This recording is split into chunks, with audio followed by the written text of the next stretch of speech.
everybody. Elizabeth Alfano with the Plant-Based Business Hour. We have all heard our friends say, I'm eating less beef, I'm eating less chicken, I'm eating less pork. And then they say, and I'm eating more seafood. Well, that just doesn't work for me. We've already depleted our oceans, and we know about the environmental impact and the health impact of commercial fish farming. It's not a solution, so let's get to a solution. I want to bring in Chad Sarno. He is the co-founder of Good Catch Foods. Chad, thanks for being with me. Thanks so much for having me, Elizabeth. Yeah, I'm glad that you're here. Okay, let's get into it. Seafood is on the rise. So even if in the U.S. and Western Europe and the U.S., Western of the planet, is that decreased by 2% for meat consumption, seafood is on the rise. And obviously the oceans are already no longer an option, but neither is really commercial fishing. So before we get into your specific products, I'm wondering if we could talk a little bit about the seafood market as a whole. How do you think we can thwart that seafood growth, which is happening globally?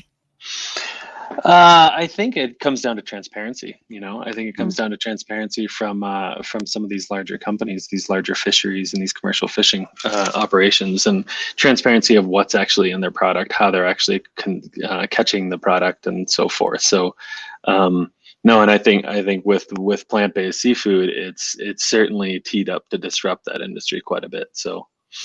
Yes, it's an exciting time, although to be fair, plant-based seafood is still only 1% of the plant-based meat market, which is only 1% of the global meat market. So still very, very tiny. And even from an R&D perspective, I think there's only $10 to $20 million spent on R&D for plant-based seafood. Is that accurate? Give or take? Yeah, give or take. Yeah, that's good. Okay. So what I mean is there's still so much market potential. So how fascinating and interesting and exciting is that? But still so far to go. Maybe we can address that a little bit with your product specifically. You had some exciting news yesterday. Let me bring up some pictures. This has launched on the East Coast. We have Good Catch fish burgers, Good Catch crab cakes, and Good Catch fish cakes. So very excited about this. Tell me why you decided to go from Good Catch tuna to Good Catch cakes. Yeah, great question. Well, it's two categories right there. So one of them is in the shelf-stable aisle where they sell tuna, canned tuna, and then the other one would be in the frozen seafood aisle. So it's in the frozen category and ambient. So, I mean, when we started this company, we saw the white space, we saw the opportunity, and if you look at just in terms of global consumption, I mean, we consume 200 to 300 types of sea creatures. Whereas there's around 30 land animals consumed globally around that. And so the opportunity there is massive. And the white space, as you had mentioned, we looked at that as being a real opportunity for impact, because that drives everything that we're doing, and that drives our investors that we had in Series A particularly, but really for innovation. That drives innovation. I look at that and see the white space, and it's just incredibly exciting in terms of the amount of innovation that is yet to be done within this category of food, right? So, I mean, if you look at 200 to 300 types of sea creatures, I mean, that's a lot of innovation. That's a large pipeline. I mean, and it's also could be regionally and market addressed. Every market consumes different types of seafood. So yeah, we set out on this path to create Good Catch Foods. Really to disrupt the couple of reasons. One, to disrupt the seafood industry because it needs a little bit of shaking up, and also just to fill a white space. I mean, with plant-based, there's not really any options out there. There hasn't been, and so being able to see that white space and offer something that is even part of the solution is very exciting. So. Yes. So you have some very exciting tailwinds there. You've got all this market opportunity. Sadly, the oceans are depleted, so that's not an option really for anyone anymore. So they're going to be forced to look at other alternatives as we go more and more into commercial fish farming. That's not an option either because of all the environmental impact, the quality of the fish, et cetera, the health impacts. It's not really, once there's transparency and people realize what commercial fishing is really all about, that's not really an option either. So you have that coming behind you, but you also have this mindset that eating meat, pork, and beef, a little bit of chicken isn't good for you, but fish is. And that's really a global perspective. How do you address something like that? Well, the way that we addressed it with good, we launched within the tuna category first, and the tuna category, we wanted to address the species that would have the greatest impact to disrupt, and it was fin fish. So that's why we set out to launch with tuna first. Salmon is also in the pipeline, and I think that a lot of people, it's just become general knowledge the mercury levels within tuna, and for you not to be able to consume a food through all stages of life, it's and I'm speaking of pregnant women in particular, if you're not able to consume a food through all stages of life, then we shouldn't be consuming it first of all. At all. I mean, there's that argument. And then you get into obviously the ethical point of view and the environmental impact that the fishing industry has. I think this is growing knowledge, and particularly around mercury. Microplastics are being talked about now a lot more. But we're not out there I grew up in New England, so I have a lot of friends that I grew up with that have fishing boats that they inherited from their grandpa or something, and so they'll go out with a fleet of friends and they'll go fishing for a week and they'll bring back one fish. Those aren't the people I'm looking to disrupt. That's their livelihood. I understand that, and I respect that. It's the commercial fishing industry that is incredibly destructive to our oceans. To really go out there and urge transparency. I was recently on a panel, and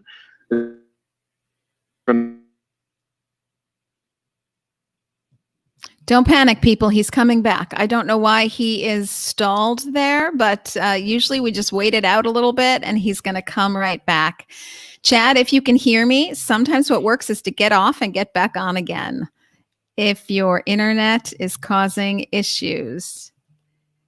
Oh, you're back. I'm sorry, we missed that whole thing. Go ahead. I'm sorry, but there was a little bit of disruption there, talking about disruption. Go ahead, and if you don't mind, tell us that again. So you've got some friends who inherited boats and they fish, but you're not talking about the person who catches one fish. Yeah, we're talking about shaking up an industry that needs a little bit of disruption and transparency pushed, I was recently on a panel with a gentleman from the seafood industry, and that was a big push of his, is why is plant-based seafood calling it seafood, when it's clearly not, a species, and everybody has that argument, right, in the industry. Butter, sausage, milk. And one of the things that I pushed him. Okay, so Chad went out, but now you came back in. I'm so sorry. Chad, just double check your internet. I got full. Okay. Well, we'll just pick up. Okay. So you're on this panel and he's pushing back against the terminology of seafood, like all competitors do: butter, milk, burgers, etc., sausage. And your response was? Just around transparency with their industry. I think it's got to be an even playing field there. You want transparency of our products. We're talking about them being bean-based proteins. Then where's the transparency within the fishing industry? So that was my argument towards it. And I think that's important with all products that are launching, is transparency of ingredients, and particularly in the plant-based world. So keeping it as clean as possible. I actually think this is a very exciting time for the consumer, because for a long time, the consumer checked out and they just said, okay, well, if you put a label on it, new and improved, then I'm sure it's good for me, or whatever. If there's a label that says organic, well, then I'm sure it's fine for me. And people are starting to be label readers as there's more and more distrust about the information coming from the industry. I mean, most of that distrust comes from the knowledge of factory farms, particularly now during COVID times, to see how the workers are treated, let alone the animals. Most people are starting to really process that. And I think the next step is to realize that the commercial fishing industry is equally destroying our planet and oceans. And it's not just the water, it's also the land, the seepage from all of the chemicals. So I think people are starting to process that, but not that quickly. What do you think it's going to take to make consumers start focusing on the cruelty that is imposed on fish, but also the environmental damage? I think everybody has different levers that work for them of what has brought them to more plant-based options. I mean, it could be an environmental concern that brings people to eating more plant-based. It can be a health concern. I'm an ethical vegan. I've always been an ethical vegan. And so obviously the animal welfare and that side of things is why I went vegan initially. And so I think what's going to push people is availability and is helping saturate the market with more options, and that's what we've set out to do with Good Catch. And I mentioned the 200 to 300 species.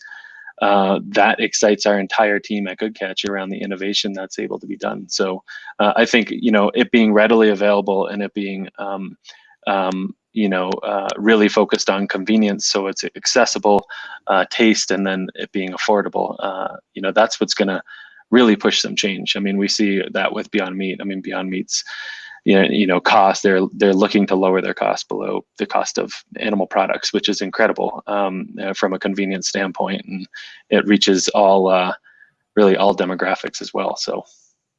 Yes, it's a very interesting time as you see Beyond Meat lower their prices and as they try to reach parity with meat. And they're, of course, not even subsidized as regular meat is subsidized. And they see to bring this price down for people because ultimately, as the Good Food Institute likes to say, it does come down to taste, price, and convenience. And you can't get around that. But it's not as easy as that to say like, okay, well, we've just got to make it accessible for people. Getting distribution and scaling up to supply distribution, particularly in your case, because you have Tesco in the United Kitchen, and then of course Good Catch here in the United Kingdom, and Good Catch here, supplying the United States. You're trying to do it on both sides of the pond, so it's not that easy to scale up. What are some of the problems that you've had getting Good Catch to the level that you have it? Well, I think partnerships are incredibly valuable, and this brings up the whole conversation around big businesses Bumblebee. and animal ag companies, investing in the space. And so we are extremely proud of the partnership that we've launched with Bumblebee, which is one of the largest seafood companies in North America. Everybody knows who they are. And so their impact is massive, and they have an incredible leadership team that has really set out to offer food from the oceans. It's similar to Maple Leaf and Tyson not calling them, now calling themselves a protein company, right? Rather than a poultry company or a pork company. They're focused on proteins, and really Bumblebee has seen this partnership with Good Catch as being, very beneficial to their brand as well, in terms of diversifying the protein. So, their proteins and their offerings. And I think any big business that is getting into that space, they're listening to consumers, they're being driven by consumers. And so those partnerships are really key, and they are everything. So I think it's really important that, the radical vegan out there doesn't looks at it from the impact opportunity. And so you can only make change from within the system. I've been an activist my whole life, and I've been on every level. I don't know why you lost me. I'm sorry. I have really great internet, by the way. I don't know what's going on, Elizabeth. Sorry. No worries. I think, making impact from within the system is the most effective way, rather than standing outside of it and preaching. So. Yes, and you also want change to come quickly. And so if you want change to come quickly, then you have to work with the distribution systems that are in place. And, if you want to change all those distribution systems and start from scratch, you're talking about a very long overhaul. And really, that's not the most effective thing for people, the planet, or animals. I'll tell you what I'm interested in, even more than the deep distribution channels, is the deep advertising pockets. Because once these companies start shifting their product lines to plant-based items, they're going to start advertising those items. And sure enough, you're going to see that, gosh, isn't it manly to eat plants? And that's what I'm looking for, are those kind of advertising campaigns to really help shift what we talked about for you guys. Is one of your headwinds is that people think fish is healthy, or fish isn't meat, or fish is where they can get their protein. So it doesn't matter if they're not having a hamburger, they can go and get fish. In fact, I believe 17% of the protein of one's diet comes from eating fish. And so there's that correlation and connection that they need fish for protein or to be healthy. Obviously not accurate at all. So you're saying that Good Catch is lentils, I believe. Hold on, let me get it right, people. Blend of peas, chickpeas, lentils, soy, fava beans, and navy beans, and of course some umami flavor from seaweed and algae. So lots of protein there. Yeah. I mean, we're looking at around 20 grams protein per serving, which is right up on par with the real thing, right? With seafood. So, I think that I think it's an important piece to really talk about around what's going to really drive change and what's going to drive behavioral change. And if you look at shoppers in the UK alone, the shoppers in the UK alone, there's over 60%, 68-70%, something like that, are actively seeking protein alternatives. So the flexitarian shopper. And it's the same thing over here in the US. Our numbers are a little bit lower, around 40%, high 30s, low 40s, around consumers actively seeking protein alternatives. So you had mentioned marketing dollars, but it's also retailers taking the step to really change the shopping habits and offer these diverse plant-based proteins within those same categories that people are shopping in. So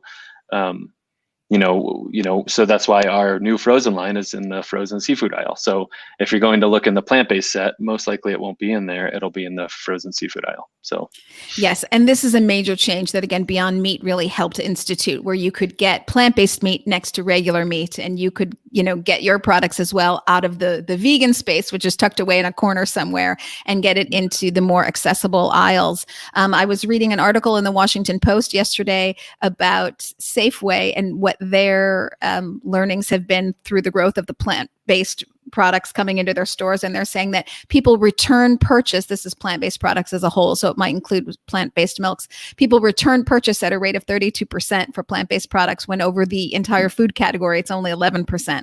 So grocery stores have to be seeing the dollars and the new consumer patterns. And also, I think when they see something like Bumblebee, and I believe, if I have this correctly, Jan Tharp is also on your board. Is that right? Do I have that right? Correct. Yes, Yep. from Bumblebee. Yep. So when they see Bumblebee partner with you, they have to be thinking, let's make more space for this in the grocery store. Mm-hmm. Yeah, I mean, that's been a huge benefit of partnering up with Bumblebee. They're our distribution partner, so they're sharing shelf space, they're sharing their distribution channels, and obviously contacts throughout food service. They also have one of the largest frozen seafood companies for food service called Anova Foods, and they serve mostly food service. And so being able to use that channel and their leverage within their customers to get good catch on the plates of these diners and these restaurants is really, really valuable. So. And if I may ask, why frozen? So you had started with Good Catch tuna, which, by the way, I've gone hiking with so many times. So just as a side note, everybody, so light, filled with protein, put it in your backpack. It's not going to add extra weight. And then you have something shelf stable just with your, metal spoon right there. You take it out of the bag. So I have hiked with Good Catch tuna so many times. Thank you so much. But now you've moved some of your products into frozen foods. Why is this? Well, we set out to disrupt, and if you look at we set out for brand awareness. We launched, a year and a half earlier with our shelf stable product, and it was really to build that brand awareness, and to be on the shelf with. To be on the shelf, I don't know what's going on. I'm sorry. To be on the shelf with canned tuna was really valuable for us to make that brand awareness known. So we set out to be within the seafood department, and the easiest way to get in the seafood department is through frozen with our products. So we built this innovation years ago when it came to the crab cakes. We started working on the burgers around the same time, and so being able to offer those convenient type foods. I mean, the product on the shelf, as you had mentioned, I mean, you can go hiking with it. It's convenient. Just open the bag and eat on the road or when you're traveling, but also convenient when it comes to frozen product. It's so simple to cook. You basically just pan fry it or bake it, and it's very, very user friendly. So we also wanted to be within that category, and this is really only the start. Our innovation pipeline is incredibly exciting in the coming years with Good Catch. So yeah, it is so very exciting. Let me just read a little bit of some stats about the frozen fish and seafood market. It's set to reach a valuation of approximately $70 billion by year 2030, a steep rise from about the $36 billion it is now in 2020. And if it's not going to be plant-based, folks, it's going to be commercial fishing. Commercial factory farms for fish. So obviously we need to get in there as fast as possible, because I think that's something like 7.3% compounded annual growth every year for the next 10 years. It's not coming from the oceans because they're already depleted. So that means it's commercial fishing. So we need to disrupt as fast as we can. So thank you for all that you do. I want to throw up couple more images of the tuna, and then also your newest products that have launched, the crab cakes and the fish burger and the fish cakes. So very exciting.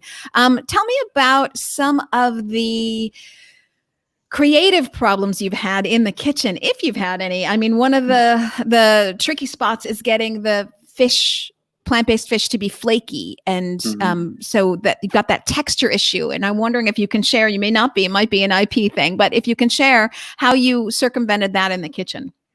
Yeah, certainly. I mean, we looked at all the traits that seafood has. I mean, fin fish again being the main focus with any kind of white fish or tuna or salmon, and so we looked at that being the main focus. And so you're completely right. I mean, creating a product that has that flakiness of fish was the most important piece to us.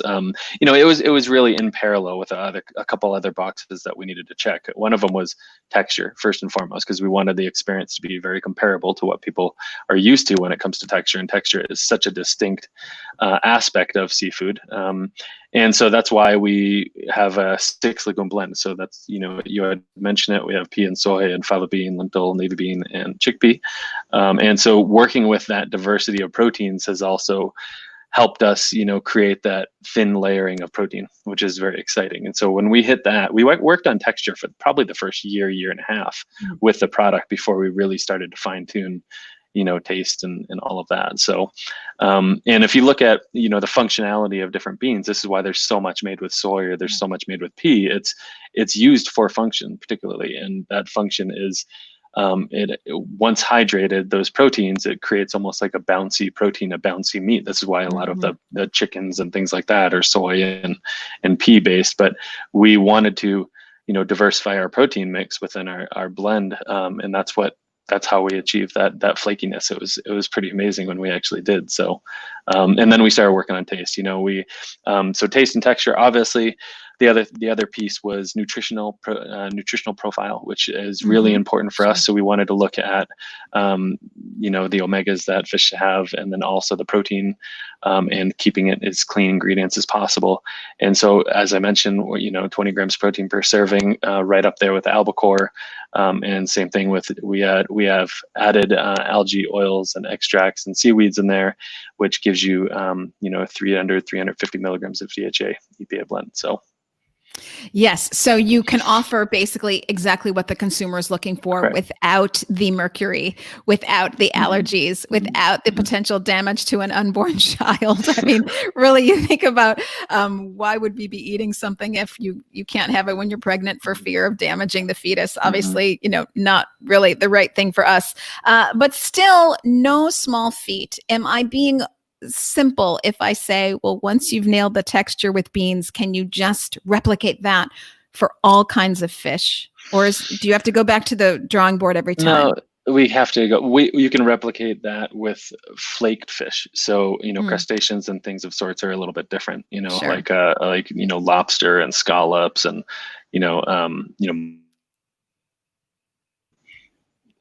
and so that, yes, you have to go back to the development when it comes to different species, but flake fish that can be also used across the board with tilapia and different kinds of whitefish and tuna and salmon. It's going to be pretty similar protein formulation. So.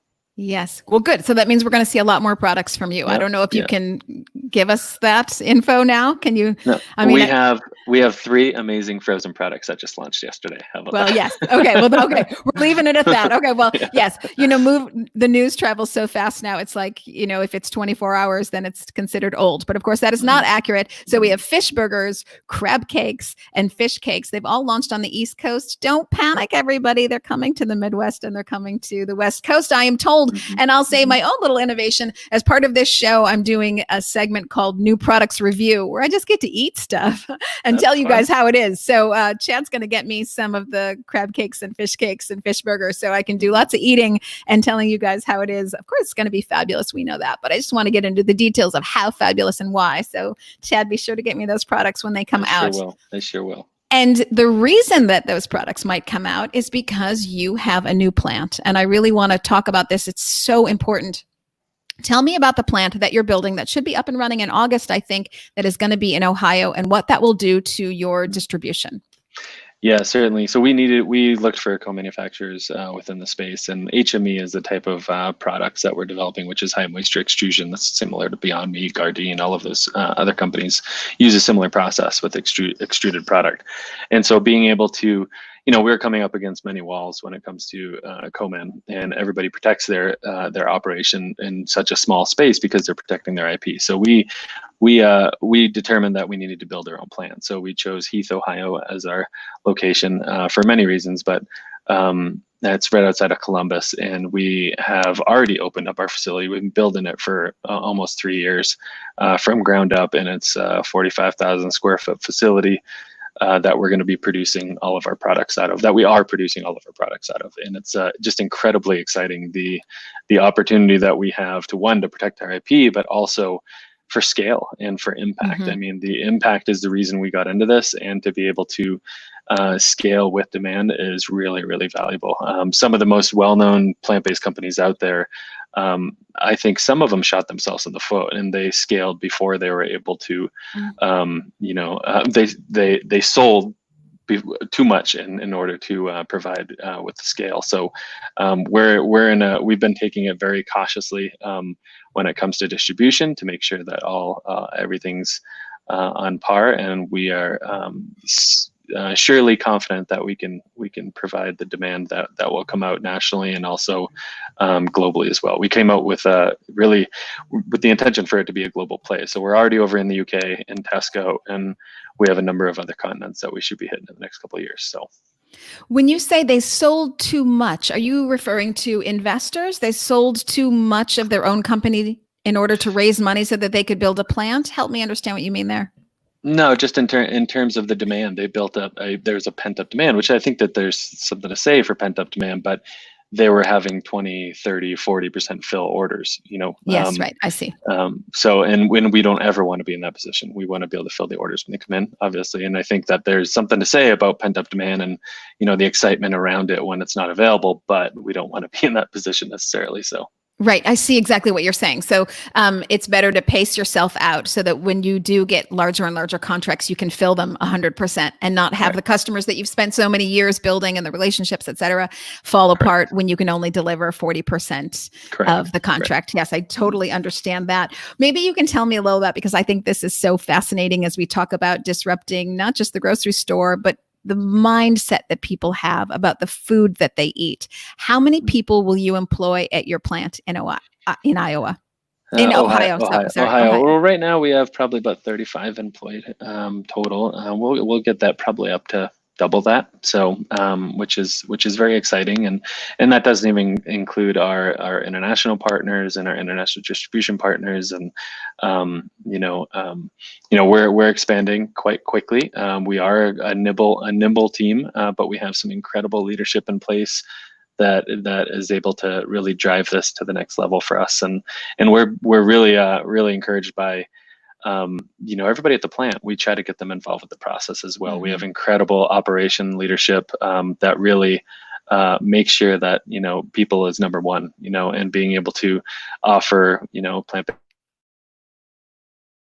plant-based meals to them, and also the awareness that we're trying to grow with the brand is really valuable for the growth. So a lot to unpack there, actually. I'll just say quickly that Michelle Simon was on the show, the founder of the Plant-Based Foods Association, and she was saying, we compete not just on taste, price, and convenience, but we also compete on our stewardship as members of the community in a way that meat and dairy do not. And I'll add seafood to that. Meat, dairy, and seafood do not, as they don't protect their employees with the same regard or bring them up through the company with the same regard. So it is another positive attribute of these kind of businesses.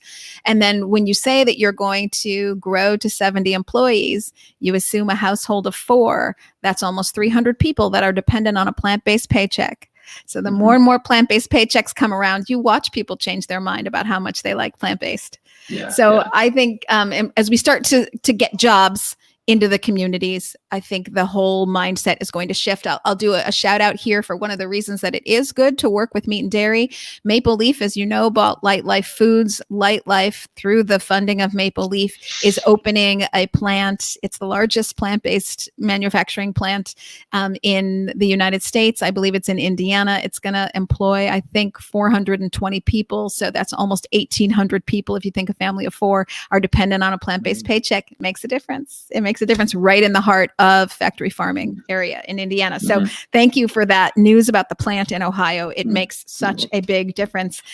So you're saying, of course, you have Wicked Kitchen, which is in the UK, and distribution through Tesco, which is, I think, the third largest grocery store in the world. Your brother Derek on the other side of the pond is holding down the fort there. So you have distribution through Tesco for Good Catch. Do you manufacture in the UK as well, or is it all coming out of the US? We were manufacturing. We had a co-man over there for a short period of time until we got our factory up and running. But now our factory is full steam ahead. So we have taken everything in-house. But yeah, we have under Wicked Healthy, my brother and I own the brand Wicked Healthy. It's just mostly, you can look at that as more of like a community outreach blog, sort of resource. And we also do a lot of marketing for all the projects that we're working with in terms of social media and things as such. So under that brand, we have Wicked Kitchen, which is our licensed brand that we've given exclusive rights to Tesco. And, they are the third largest retailer, 2,200 stores or something like that, just within the UK alone, which is exciting. And so when we launched the partnership with them, they set out to really change the retail sector when it came to offering a variety of products on the market, and really disrupting the space of just kind of fast convenience foods from a retail perspective. So they came out and launched 2 years ago, a little over two and a half years ago. They launched 20 products under the Wicked Kitchen brand, which were all plant-based, ready-to-eat products in store. And this is coming from basically two products, a hummus wrap and maybe a fruit cup. So for them to come out and launch 20 products, it was a serious statement, and they had a serious investment behind it, which was very exciting. So we're just thrilled with that partnership, and we've taken that brand from one category to 8 now throughout the store, and we've now have in store close to 80 products, which is amazing, all plant-based meals. And now we're covering everything from ingredients to sauces to spices to frozen items to plant-based meats and also convenience foods. So we're thrilled with that partnership. So I mean, it's just an incredible story, and it does go to show how critical the right partnerships are. So the right partnership at the right time can make or break you. Absolutely. And Tesco's been such a wonderful partner for you. It's so very exciting. Do you think you'll go into Europe beyond the UK? Within Wicked Kitchen, right now it's where Tesco is, but there are some future plans for some other projects and avenues so that we can share pretty soon. So, but yes, we'll be sharing the products within Europe and hopefully in North America soon enough. So. Gosh, it's a lot going on. So you had 3 products launched yesterday. You have Good Catch in the US, but also in the UK with Tesco. And then you have Wicked Kitchen and all of the meal kits through Tesco there. And, not to undershine Wicked Healthy, which does have many cookbooks and cooking classes. And I mean, it's just a lot. And then to add to that, you have a Cultivated Food Lab. So I wonder if you could talk to me about that. Is it outside consulting for other people, or is it just for innovation for yourselves? Yeah, so that's part of Gathered Foods. So Gathered Foods is the parent company. Gathered Foods is the parent company of Good Catch, and it under Gathered Foods also is our R&D lab, which is called Cultivated Food Labs. It's ran by my colleague Joel Gefeller. He's one of the top extrusion experts and innovation when it comes to plant-based meats on the planet. I would say incredible guy and incredible just mind to have behind us and with us on the team. So he has started Cultivated Food Labs, and it's to really create a Rolodex of IP that we can be creating in production and scale with our Ohio plant. So he was formerly with Gardein. He was the lead of innovation. Him and his team created all of the Gardein products that we see on the shelf now. And so once that Guardian was acquired, fast forward a couple of years later, and now we have the entire Guardian R&D team under Good Catch, which is amazing, Wow. under Gathered. So we have this Wow. entity called Cultivated Food Labs, and so they are our hub for R&D. So I also do R&D, but I do benchtop testing. I come from the culinary perspective. So they will create a protein and we'll ideate together and we'll create line extensions together and all that. So culinary and R&D work very closely together. And we're just Sure. absolutely thrilled to have him and his former team, behind Gathered and the innovation behind it. It's powerhouse. So the sky's the limit. So it's not outside consulting. It's just for what you have going on in-house. Currently, yes. Wow. Yes, it's just for it's to develop, like I had mentioned, a Rolodex of IP. So. Yes. Wow. So incredible. So that means that we're going to be seeing a lot more from you in the future. So if you guys are already hard at work, mad scientists behind the scenes, then we know what's going to happen. So if we talk about your trajectory, it would just seem like success story, one after the other.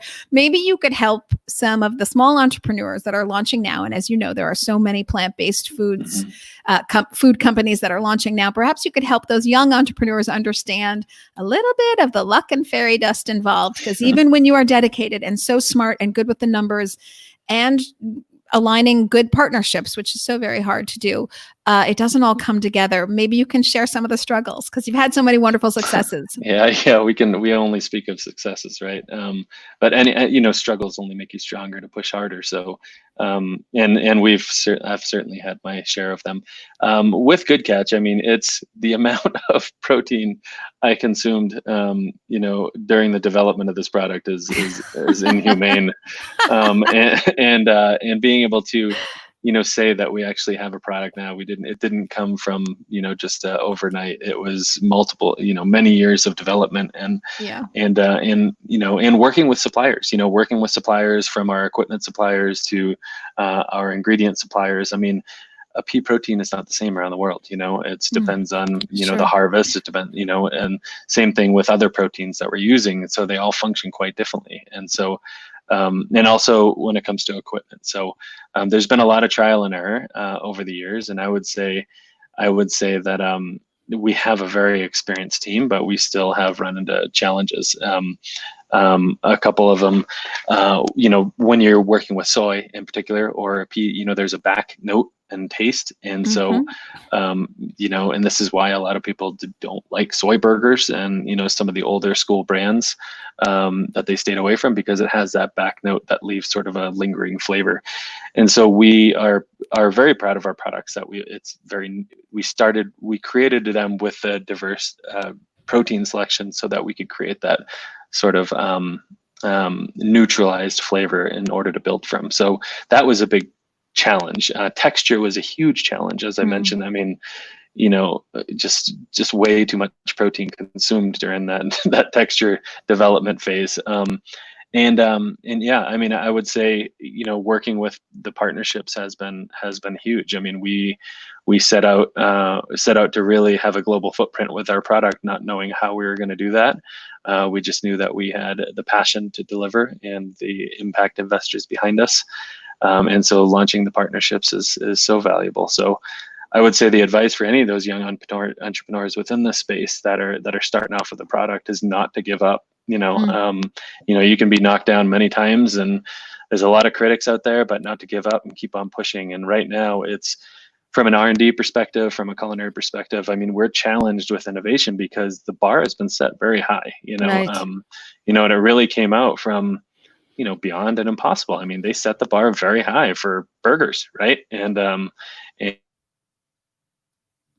they set the bar very high for burgers. And so we want to be able to do that with, we feel like we've done that with seafood. And you look at all categories with dairy and cheese and all of that, the bar has been set quite high. And so, if you have a product that functions like what people are used to with the real thing, and, as you had mentioned, taste and convenience is absolutely critical, but also it's how it's a turnkey ingredient. If it can function how people are used to it functioning, then it's going to be a success, and then just keep on pushing at it. So.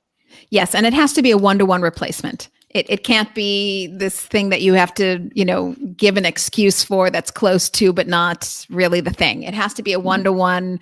This is the real replacement that works for everybody. I love that you mentioned in there, we had so much to unpack there, but you did mention that you have wonderful investing partners, impact investors. And, we didn't talk about those partnerships, those relationships, but so key, so critical, having those advisors around you and people who see the vision and are there with you through the ups and downs and aren't going to just say, oh, well, this first round didn't work with the expectations that we had, so I'm not going to fund the next round or I'm out. So it's wonderful to align yourself with these mission investors, because I don't know if you want to talk about this or if you could talk to this, because you do have such great impact investors, but there's also a lot of, I'm just quoting Lisa Faria here of Stray Dog Capital, crazy, stupid money out there. People who don't get the plant-based vision or don't even care or don't even align themselves, but they're in it for the big dollars. And I'm wondering if you're seeing those kind of people reach out to you.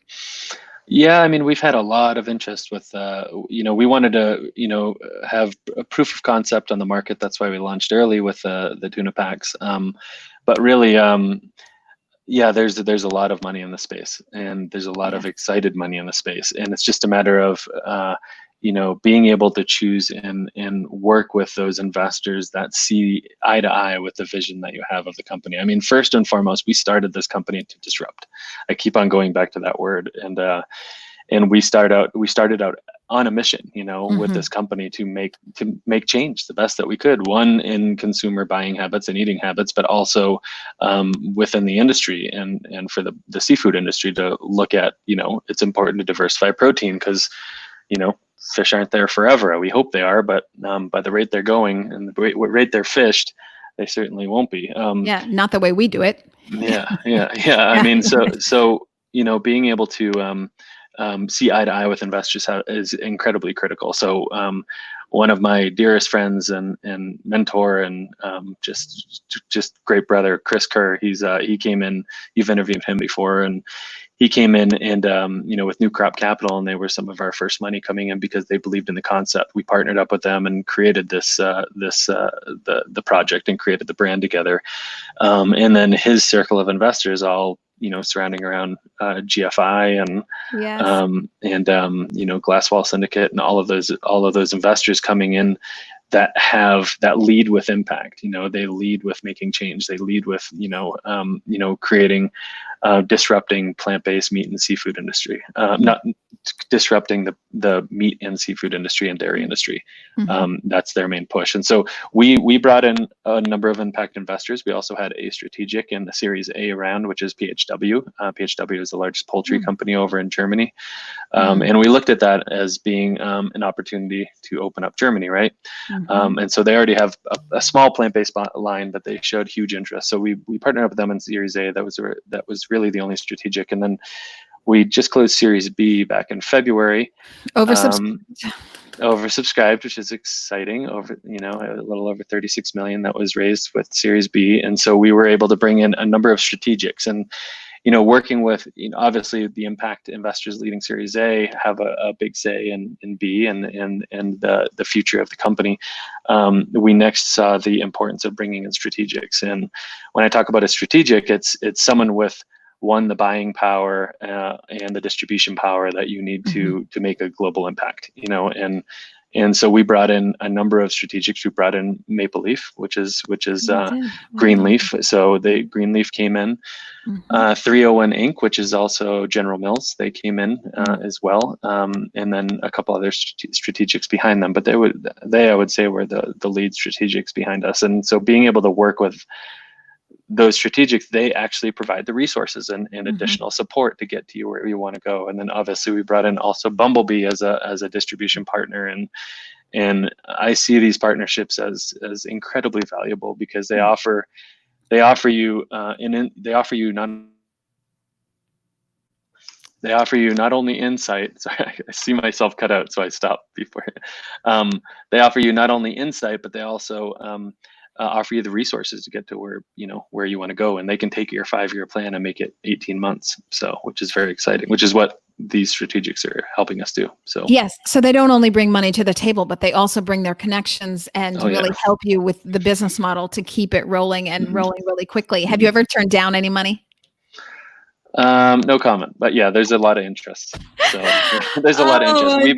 We've been in a very, like, we count our blessings every day and around this product and this brand, and we've been very fortunate to be able to wisely choose our investors. So. And the little guys can no longer get in. Oh my gosh. Well, of course, we're also happy for your success. Let me just ask you a couple exit questions and see. I mean, we've picked your brain a little bit, but I'd love to go into it a little bit more. Of course, we all know the world's going plant-based. We know that. But more specifically than that, can you give me your predictions for the next 3 to 5 years? And let's keep it to seafood for you. 3 to 5 years, I see that there being major disruption in the industry and major seafood players looking at the importance that the plant-based industry plays. Just in general for fish stocks in general, but also for diversifying the protein, because the consumer is going to drive it all. We've been seeing that over the years as consumers driving change 110%, and we're just following the trends, at the end of the day, and and we're feeling good about what we're doing. So all the animals that are to be saved is the exciting part. So. Yes, and people really don't realize the cruelty involved with commercial fishing, but it's abhorrent. It's horrible. Unspeakable. Yeah, long lines and purse nets, and 30-mile wide, purse nets, suffocating with no water. Yeah, yes, just I won't go into it here. It's not what we do on this show, but let's just say if you think that you're not hurting animals because you're only eating fish, please reconsider. There's so much more to it than that. And then there's your friend Google, and Google's going to tell you a lot of stuff. And this is really, we talked about it before, but the empowering moment for the consumer. And consumers are no longer just taking everything at face value. I think their trust in government is pretty low at the moment. So if COVID has told us anything, it's that we really need to advocate for ourselves, because if you are letting doctors with an agenda that have been paid off by pharmaceuticals or governments with a different agenda, you are doing yourself and your long-term health and the health of the planet and the health of your kids, your future generations, a huge disservice. So you've been an ethical vegan. When is the moment you knew? So you probably remember, back in the day, it was this year, but I'm wondering if there's a specific time when you said to yourself, that's it, I'll never go back. It was more of an evolved approach. I grew up with asthma. I was blessed with asthma as a kid. I say blessed because that's what really turned me on to seeking non-dairy alternatives, dairy alternatives out there. And so, I was in and out of hospitals my whole life with asthma, and dairy was 100% contributing to that. And so as soon as I stopped eating dairy at a young age, that opened my eyes. I can remember that time when I stopped eating dairy, and I grew up in New England, so I never grew up with a lot of meat, but we certainly grew up with a bunch of seafood, and I had a lot of dairy growing up. So as soon as I realized the connection that food had with health, then I started, so I approached it from a health standpoint, and was introduced to it. And then I started looking into it, and then I got into the animal rights piece, and it just didn't make sense that I had this incredible little dog and cat growing up, and there I am eating their other animals on my plate. It just didn't make sense to me. So during that time, it was in my late teenage years, I stopped eating all dairy, and that within 6 months, I was off inhalers. I haven't experienced asthma since, and that was a wake up call for me. And so I stopped eating all animal products, and a little over 20 years that I've been vegan. So. Yeah, so many people shared the exact same story. 65% of Americans are lactose intolerant. That's much higher if you're African American or Asian American. So a lot of people have that same story, that they stopped dairy and their asthma went away or their skin conditions went away, et cetera, et cetera. So yeah, and once you know that, because when you decide to stop dairy and then you compare your action with all the advertising out there telling you that milk does a body good, you have an early distrust of the information system coming your way. Okay, so you've been at, when was the exact year that Good Catch started? 2016? 2017? 16. 16. Okay, so usually I ask this question for 10 years, but if you want, I'll give it to you for 5. What do you wish you knew 10 years ago or 5 years ago that you know now? I wish that I knew the size and awareness of the plant-based industry 10 years ago that it is now. I certainly would have started innovating in this space a lot earlier. I wasn't in food production up until about 4 years ago when we started Good Catch and we started Wicked Kitchen. And so 10 years ago, I wish that I was in the space, but it's all in perfect timing, and just honored to be able to be a part of this massive movement that's happening. So. Yes, and it is always incredible to me. I'll be out with friends and I'll just assume that everyone's a meat eater, and then almost 30%, if not 50% of the group will say, "Oh, I really don't eat meat anymore." They still eat fish, or they're vegetarian, or they're vegan, or they're trying to be vegan, or they're flexi vegan. I mean, gone are the days where I could go out with 5 people and I'm the only vegan. That's just it's just gone. Everyone's got somewhere on the scale of 0 to 10. They're somewhere in there about leaving meat at some kind of stage. So it's a beautiful time to be involved. And I do think, certainly is. I don't know how old you are, but I think we're give or take around the same age. I do think it's going to happen in our lifetime. That's certainly my prediction. Certainly will. I mean, there's a lot of work to do. I mean, the work that you're doing and the work that everybody in the space is doing from all aspects of pushing, plant-based for ethical reasons. I mean, the more that we push, the more that we save, and we got to always lead with compassion. And so I think that's, if people are getting into plant-based just for the money, it's the wrong reason. So, obviously there is a lot of money in the space right now, but it's, you have to lead with compassion, and that'll bring the product to the next level. So. Yes, and I don't think the consumer is going to accept anything less. As they become more and more informed, I don't think they're going to take these stories from corporations that are selling them flat out lies in some cases. So I think that's got a very short history. Okay, so if you've had a bad day, if you have worked months on combining peas and chickpeas and lentils, soy, fava beans, and navy beans, and it didn't work out as you expected, so you're a little disappointed. Do you have a phrase that you say to yourself to get yourself back in the game? Compassion is king.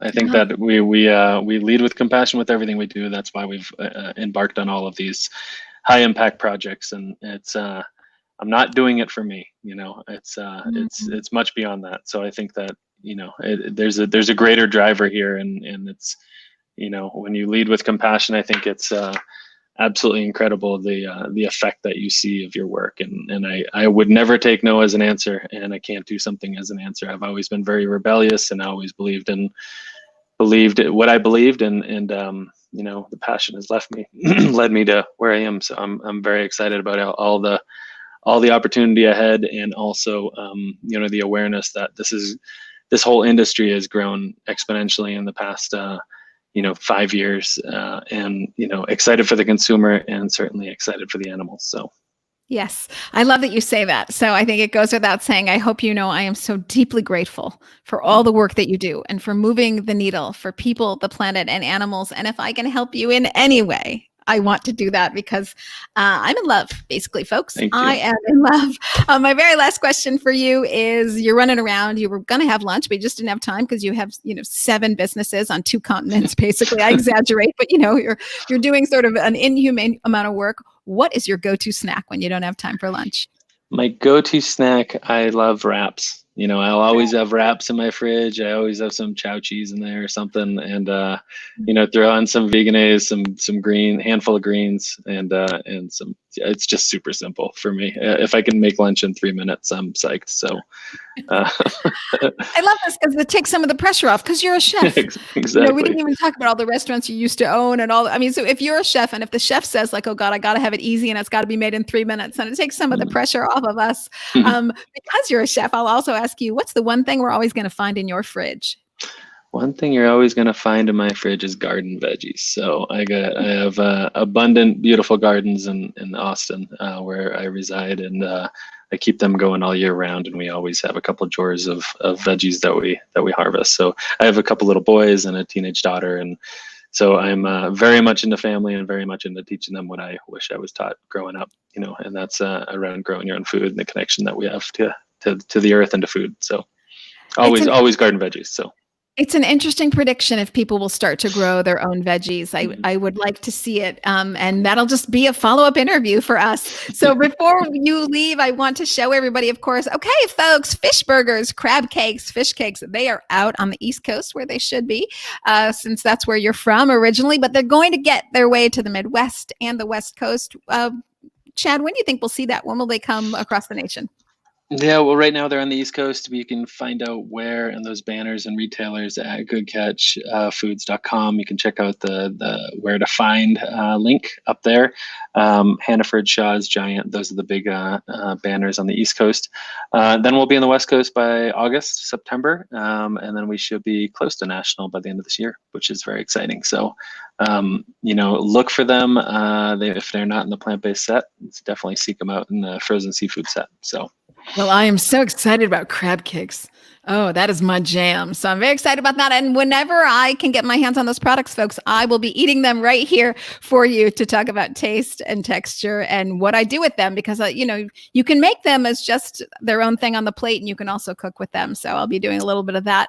I want to thank you so much for being with me and for all your time and for taking the time out when you just had a product launch yesterday. It is kind of crazy that you're here with me, quite frankly. Well, I'm excited to be here. So thank you so much for having me. I apologize for any internet delays there were. So.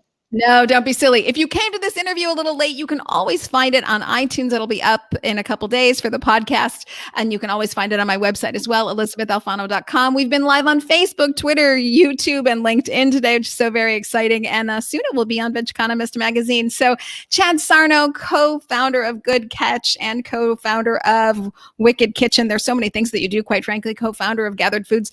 Thank you for being with me. Thank you for changing the world in which we live. And I hope that you'll come back. We're all doing our part. Thank you for having me, Elizabeth. Appreciate it. Wonderful. Chad, don't go away. Everybody else, I will see you on Tuesday for the Plant-Based Business Hour. Have a great weekend. Chad, stay put. Yep.